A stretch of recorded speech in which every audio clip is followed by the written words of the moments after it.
Rico Rodriguez was halfway through his third beer when he leaned across the table at Murphy's Pub and said, "Marcus, you gotta tell them about Tyler Pemberton." The guys from American Legion Post 47 were having our usual Thursday night gathering. 6 former Navy men who'd served our country and now worked the DC defense contractor circuit. "Which story?" I asked, though I knew exactly what Rico meant. "The one where some trust fund kid tried to screw you out of 95 grand and ended up destroying his daddy's company instead." Tom Bradley, who'd served with me on the USS Toledo, grinned and signaled the bartender for another round. "This I gotta hear. I'm Marcus Reed, by the way. 52 years old, 22 years Navy, graduated Annapolis in 2000. Spent most of my service on attack submarines doing signals intelligence work in places I still can't talk about. Got a Bronze Star for some operations in the Persian Gulf that'll stay classified until I'm dead. These days, I drive a Ford F-150 King Ranch and work in the defense contractor world, building encryption systems that keep American forces safe overseas." "All right," I said, settling back in the booth. "But you guys aren't going to believe how this kid managed to hand me a $50 million company just because he couldn't stand the thought of me getting a performance bonus." The whole thing started on a Tuesday morning. I was in the conference room at Ironclad Systems, briefing 3 Pentagon officials on our latest encryption protocol. Colonel Martinez from Army Cyber Command, Doctor, Patricia Wells from DARPA, and Commander Brooks from Naval Intelligence. Not exactly people you keep waiting. Tyler Pemberton didn't knock. The conference room door flew open like he owned the place, which, technically, his daddy did. This kid strutted in wearing a suit that probably cost more than most of these guys made in a month, looking like he'd just stepped off a yacht. "Dad needs to wrap this up," he announced, not even acknowledging our guests. "I have real business to discuss." Now, 22 years in the Navy teaches you to read situations fast. I'd handled classified briefings with admirals who could end careers with a nod. But this wasn't tactical incompetence. This was deliberate disrespect. Colonel Martinez slowly looked up from his notes. Dr. Wells stopped mid-sentence. Commander Brooks, who I'd actually served with briefly in Norfolk, just stared. These weren't junior analysts. They were decision-makers on a $350 million defense contract, and this pampered brat had just dismissed them like they were interrupting his lunch. "Gentlemen," I said, keeping my voice steady the way they teach you at the academy, "perhaps we could reschedule for tomorrow morning." After they left, stone-faced and clearly unimpressed, Tyler plopped into the head chair like he'd just conquered Europe. The silence stretched until he spoke. "Dad wants to see you in his office. Now." Rico chuckled and shook his head.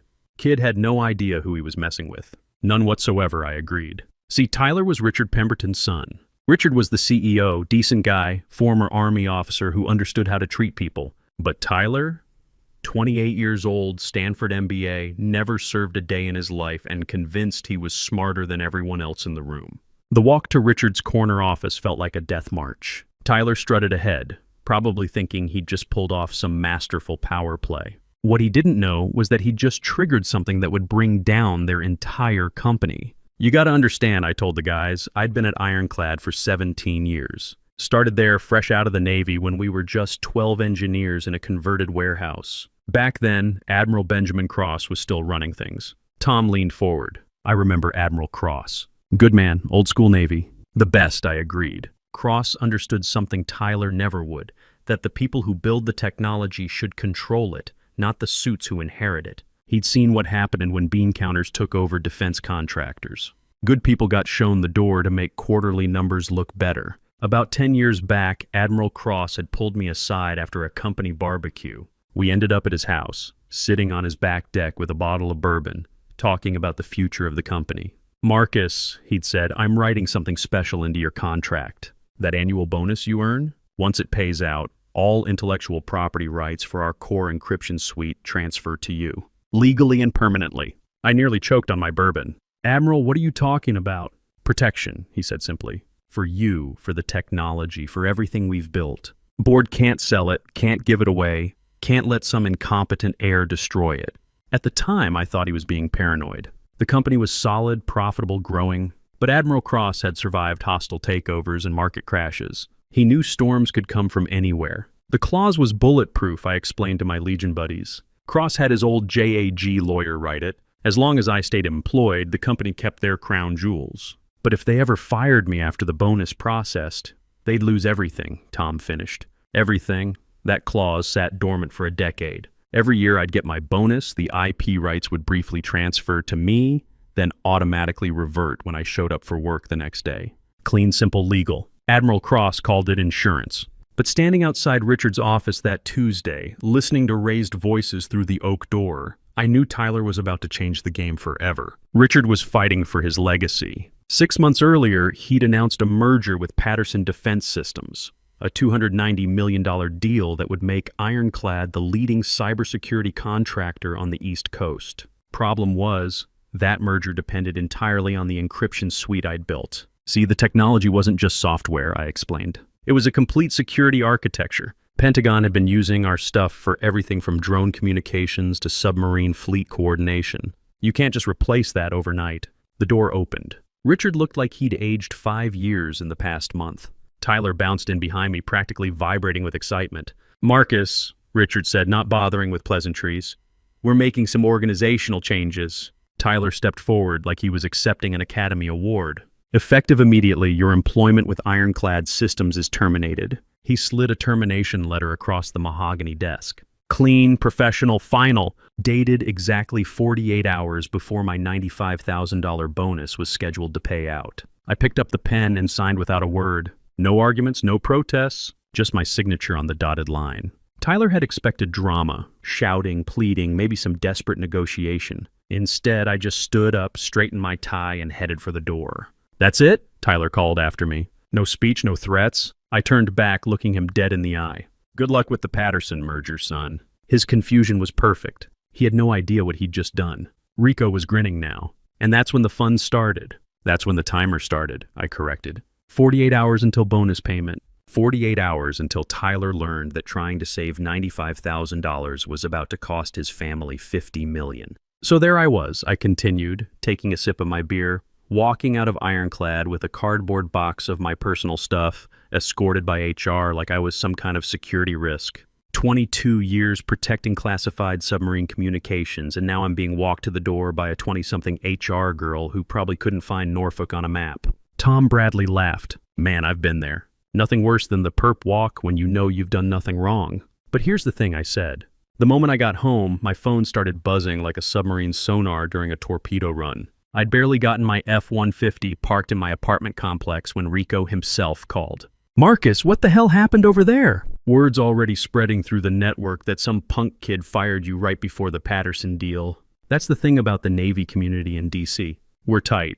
When someone with my clearance level and track record suddenly becomes available, every defense contractor within 50 miles knows about it before the ink's dry on the termination papers. "Just Tyler being Tyler," I'd told Rico. "Nothing I can't handle. Brother, you built half the encryption systems the fleet runs on. If you're available, I've got 3 projects at Northrop that could use your expertise. Still got your TS/SCI clearance? Current through next year." That was call number 1. Before I could even crack open a Budweiser, Tom Bradley was on the line from his consulting firm. "Marcus, heard you got the boot. Tyler Pemberton lose his mind?" His son made the call. "Tyler? That preppy little snake? Hell, Marcus, he couldn't find his way out of a paper bag with a map and a GPS unit. What's Richard thinking?" I was starting to realize something Tyler hadn't counted on. In 24 hours, I'd already had 3 job offers from major defense contractors. The kid thought he was destroying my career. Instead, he'd just advertised to the entire industry that Marcus Reed was available.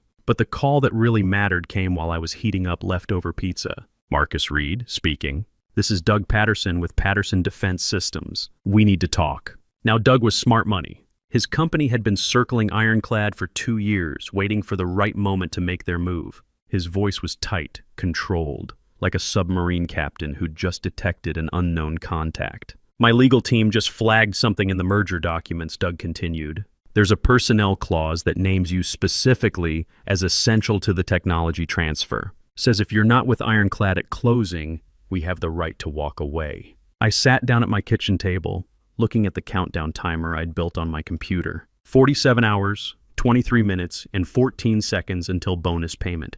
"That's interesting, Doug. Marcus, I'm going to ask you straight. Are you still employed by Ironclad?" "As of 4 o'clock this afternoon, no." The pause stretched long enough for me to grab my bottle of Woodford Reserve, the good stuff Angela had given me for my birthday. My daughter was a junior at Georgetown, studying international relations, Dean's List every semester. That $95,000 bonus wasn't just money to me. It was her spring semester tuition and the final payment on my divorce settlement with Linda. Jesus, Doug finally said. Do they know about the clause? I doubt it. Tyler never read the contracts. Kid's the type who skims executive summaries and lets lawyers handle the details. Marcus, what would it take to bring you on board with Patterson directly? I watched the timer count down another minute. Let me think about it, Doug. Things might be changing in the next day or two. What kind of changes? The kind that make this conversation a lot more interesting. Rico was shaking his head. You didn't tell him about Admiral Cross's clause? Not yet. I wanted to see how desperate they'd get first. The next morning brought news alerts on my phone. Ironclad's stock down 8% on merger uncertainty. Some analyst had caught wind of personnel changes and started asking uncomfortable questions about the technology transfer. By the time I finished my morning coffee, Tyler was calling. His voice had lost all its swagger from the day before. Marcus, we need to talk. I'm listening. There seems to be some confusion about your termination. Maybe we were too hasty. I almost laughed out loud. Confusion. Like accidentally firing your chief architect was just a clerical error. What kind of confusion, Tyler? Patterson's lawyers are asking questions about some clause in the merger documents, about your role in the technology transfer. Ah, I said, taking another sip of coffee. Section 12, subsection 4. Personnel continuity requirements. You know about it?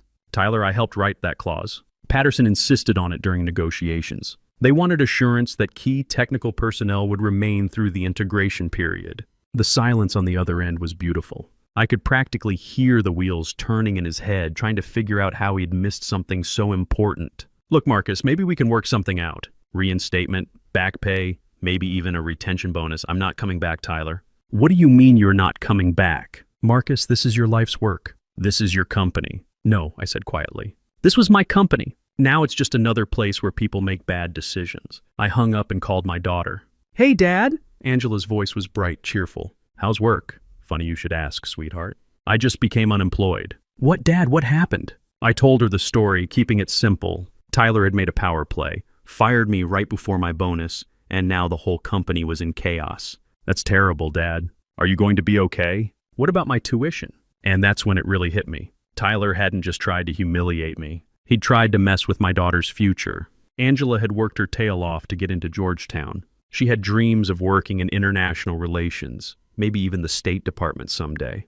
Don't worry about tuition, kiddo. Dad's got it handled. And Angela, I'm proud of you. Not just your grades, but the way you've handled everything with the divorce, with me being deployed so much when you were younger. You turned out better than your old man deserved. Dad, don't say that. You taught me about integrity, about doing the right thing even when it's hard. After I hung up, I sat back and thought about those words. Integrity. Admiral Cross had built that clause to protect integrity. The integrity of the technology, the company, the people who did the real work. Tom leaned forward. So what happened next? Tyler started panicking. By afternoon, the calls were coming every hour. Richard Pemberton himself sounding desperate. Patterson's lawyers asking pointed questions about intellectual property ownership. Some reporter from Defense Week who'd somehow gotten my number. And you just let them sweat? I let them sweat. I had something more important to do. That evening, I'd driven over to Arlington National Cemetery, walked down to Admiral Cross's grave, Section 60, not far from where they bury the recent war dead. Stood there for about an hour, watching the sun set over the Potomac. Admiral, I'd said quietly, I think your insurance policy's about to pay off. The guys at Murphy's were quiet for a moment. We all understood that feeling, the weight of responsibility, the knowledge that someone who'd served before us had trusted us with something important. 24 hours to go, Rico said. 24 hours, I agreed. And Tyler still had no idea what was coming. The next morning, I told the guys I woke up to my phone buzzing like a fire alarm. Ironclad stock had opened down 18%. The financial press was having a field day with the story. Tom whistled low. 18%? That's blood in the water. And the sharks were circling. Patterson Defense had announced they were reviewing certain aspects of the pending merger. Translation, they were getting ready to walk. I'd ignored most of the calls and gone for my usual 5-mile run through Arlington, past the Pentagon, past the memorials, past all the places that reminded me why the work mattered. The encryption systems I'd built weren't just software, they protected American lives. Navy ships in the South China Sea, Army units in Syria, Air Force drones over Afghanistan. When I got back, there was a black sedan parked outside my apartment building. Richard Pemberton sat in the back seat, looking like he'd aged a decade overnight. "Marcus," he said as I approached, still in my running gear. "Please, 5 minutes." I got in the car. Richard had always been straight with me, even when his son was being an idiot. Military guys understand chains of command and personal accountability. "My son made a mistake," he said without preamble. "A catastrophic, career-ending mistake. Richard, I've got nothing against you personally. You've always treated me fair." But Tyler crossed a line. "He's young, stupid, arrogant." Richard rubbed his face with both hands. "But Marcus, this company employs 400 people. Good people, engineers, technicians, support staff. People with mortgages and kids in college." I studied his face. The desperation was real. Richard had built this company from what Admiral Cross left behind, and now he was watching his son tear it apart. "What exactly are you asking me to do, Richard?" "Come back, work with us. Help us get through this merger. Name your terms, salary, equity, whatever you want. Tyler will be reassigned. Permanently." I checked my watch. 6 hours, 14 minutes until bonus payment. "Richard, in about 6 hours, none of this is going to matter. Not the merger, not the stock price, not Tyler's future. The game's about to change completely." "What are you talking about?" "Ask Admiral Cross's old lawyer. Check the contracts from 2014. Read Section 9 of my employment agreement." His face went pale. Richard was sharp enough to know that when someone mentions a specific contract section, it's not good news. "Marcus, what's in Section 9? The reason Tyler should have fired me in January, not October." I got out of the car and headed upstairs. Behind me, Richard was already on his phone, probably calling every lawyer in the building. The guys at Murphy's were hanging on every word now. Even the bartender had stopped pretending to clean glasses and was listening in. 4 hours later, I continued. My phone rang. Unknown number. It had been Sandra Kim, Ironclad's general counsel. Professional, controlled, but I could hear the panic underneath. "Mr. Reed, we need to discuss Section 9 of your employment contract." "I'm listening." "According to our records, you have a performance bonus scheduled for payment in approximately 2 hours. And according to Section 9, payment of that bonus triggers a transfer of intellectual property rights for the core encryption suite." "That's correct." The pause stretched long enough for me to pour myself 3 fingers of Woodford Reserve. "Mr. Reed, are you willing to negotiate? We're prepared to offer significant compensation. Stock options, cash settlements, executive positions, with Tyler still in management?" "No thanks. Mr. Reed, Tyler will be removed from any operational role. Permanently." I'd almost laughed at that. Sandra, Tyler should have been removed years ago, but Richard couldn't bring himself to do it. Why should I believe anything's changed? But here's what I didn't tell Sandra, what I couldn't tell her. That conversation wasn't really about negotiation. It was about something bigger. I paused to take a drink, looking around at my fellow veterans. These guys understood duty, honor, country. They understood that some things mattered more than money. See, Admiral Cross didn't just write that clause to protect me. He wrote it to protect the technology, to make sure it stayed in the right hands, serving the right purpose. The encryption suite wasn't just some corporate asset to be bought and sold. It was a shield protecting American forces overseas. Rico nodded slowly, and Tyler never understood that. Never even occurred to him. To Tyler, it was just another product to monetize. At 4:47 that afternoon, sitting in my apartment with my laptop open, I'd watched the timer hit 0. The computer chimed softly. The same automated system I'd designed years ago to track bonuses and IP transfers. Transfer complete. All rights to Encryption Suite version 4. 2 and associated technologies now held by Marcus Reed, individual proprietor. 47 pages of legal documentation, all culminating in one simple fact. I now own the technology that made Ironclad Systems valuable. Tyler had tried to deny me $95,000. Instead, he'd handed me intellectual property worth about $50 million. My phone rang immediately. "Doug Patterson." "Marcus, my legal team just confirmed it. You own the encryption suite." "I do. You know what this means?" "I've got a pretty good idea."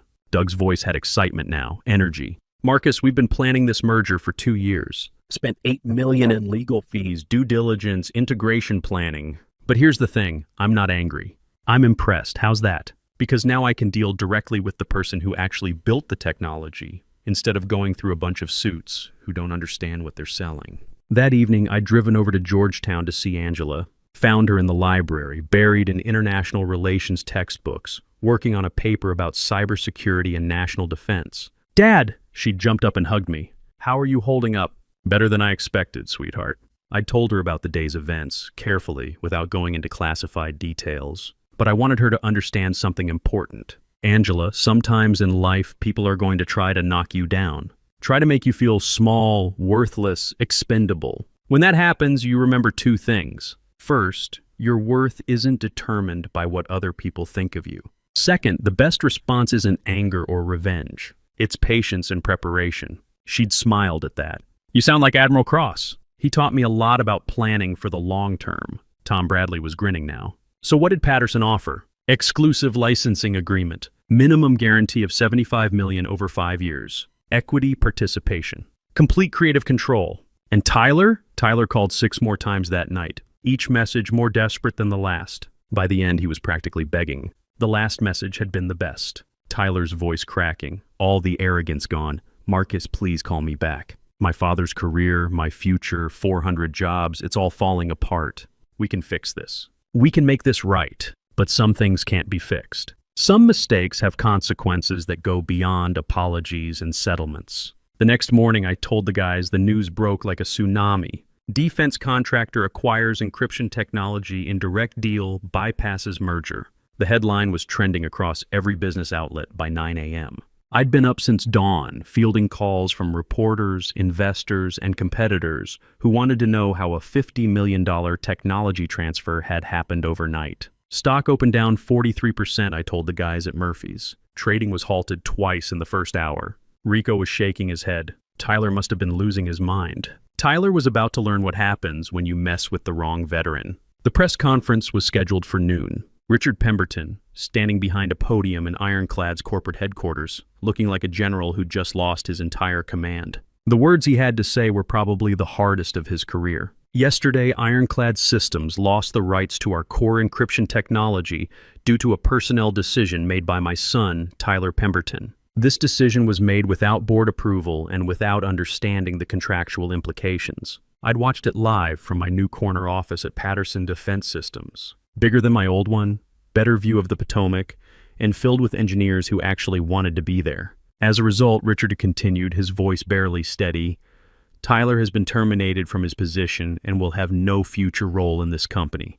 I want to publicly apologize to Marcus Reed, whose termination was unjustified and has caused irreparable harm to our company and our shareholders. Mr. Reed served Ironclad with distinction for 17 years and deserved far better treatment. Tyler wasn't at the press conference. Word around the industry was that security had escorted him from the building that morning, his company credit cards canceled, his access revoked. Some trust fund kid finally learned that daddy's name only protects you so far. What happened to Tyler after that? Tom asked.